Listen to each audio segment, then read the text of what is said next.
আগরতলায় যেভাবে তৃণমূল কংগ্রেসের দপ্তর ভাঙচুর করেছে বিজেপি, সেই জন্যই আমাদের নেতৃত্ব, আমাদের শীর্ষ নেত্রী মমতা বন্দ্যোপাধ্যায়, মাননীয় মুখ্যমন্ত্রী পশ্চিমবঙ্গ এবং আমাদের সর্বভারতীয় সাধারণ সম্পাদক অভিষেক বন্দ্যোপাধ্যায় 6 জনের সদস্য এই টিমটি পাঠিয়েছে। তো আমরা কাল পার্টি অফিসে গিয়েছি, আমরা কাল খতিয়ে দেখেছি গোটা বিষয়টা, ডিজির সঙ্গে মিটিং করেছি। আমরা তারপরে পুলিশের সঙ্গে একটু সবিস্তার আজ পুলিশ তার ব্যবস্থা করেছিল, বলে অফিসিয়াল কমপ্লেন দেয়া উইথ ডকুমেন্টস।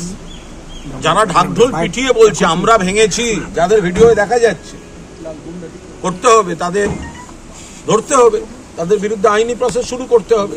আমরা সেগুলো পুলিশকে দিয়েছি। রেসপেক্টেড এএসপি সাহেবের সঙ্গে আমাদের একটা সবিস্তার কথা হয়েছে। এরপর আমরা মাননীয় রাজ্যপালের সঙ্গে দেখা করার জন্য আমরা একটি আবেদন করেছিলাম।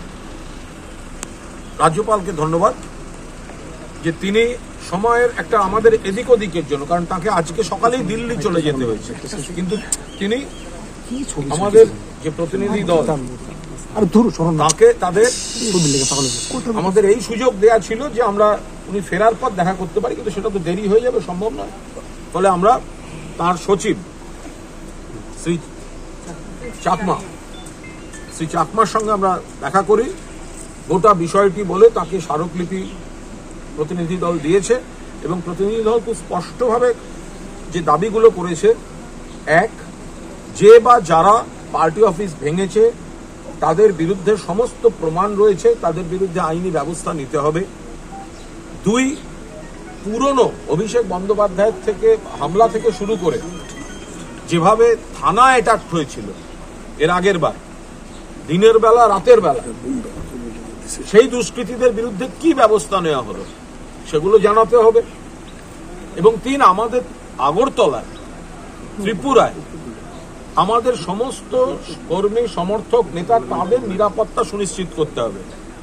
মানে তারা যখন তৃণমূল কংগ্রেস করবেন, তাদের এলাকায় গিয়ে জ্বালিয়ে দেওয়া হলো, হুমকি দেওয়া হলো, গাড়ির চালককে হুমকি দেওয়া হলো, গাড়ির মালিককে হুমকি দেওয়া হলো, ট্রাভেল এজেন্সিকে হুমকি দেওয়া হলো, এটা কোনো সুস্থ জিনিস হতে পারে না।